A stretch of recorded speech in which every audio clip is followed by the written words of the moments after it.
Hi, this is Cindy Moorcroft talking about myself as a learner. I think of myself primarily as visual and kinesthetic learner. I like to see things to understand them.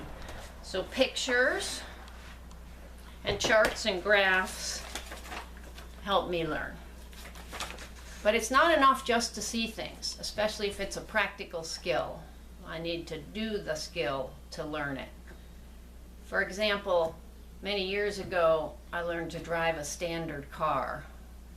I learned to drive the car because I offered to drive my friend's Volkswagen Rabbit to Texas. All the visual and auditory explanations of how to drive a standard car were not particularly helpful. It wasn't until I had that car at the top of a hill with a school bus right behind me that I really learned how to drive a standard car. In grade school, I learned best when I found the teacher engaging and funny and clearly interested in my progress. I remember a math teacher who made his points by tossing chalkboard erasers around the room. He kept us laughing and on our toes. Math was the subject that came most easily to me. My mind seems primed for logic and order. I also remember a high school social studies teacher who clearly showed us that she cared about us. She took time to come to my basketball games and asked her students all about our families. Her compassion and interest motivated me.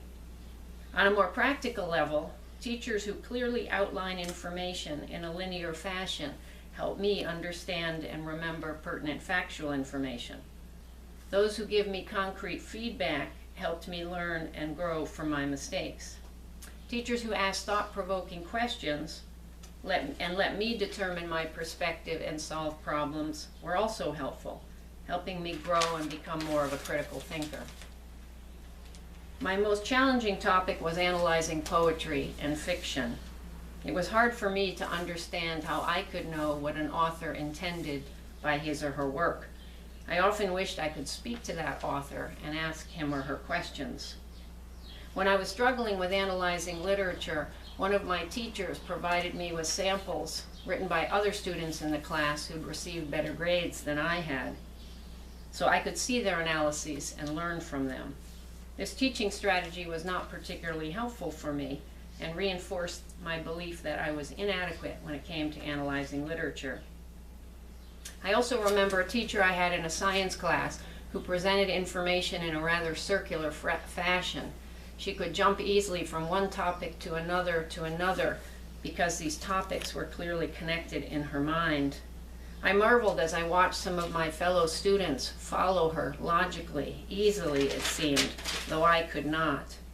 This experience helped me gain an appreciation for students for whom it's hard to take in information in a linear fashion as I do.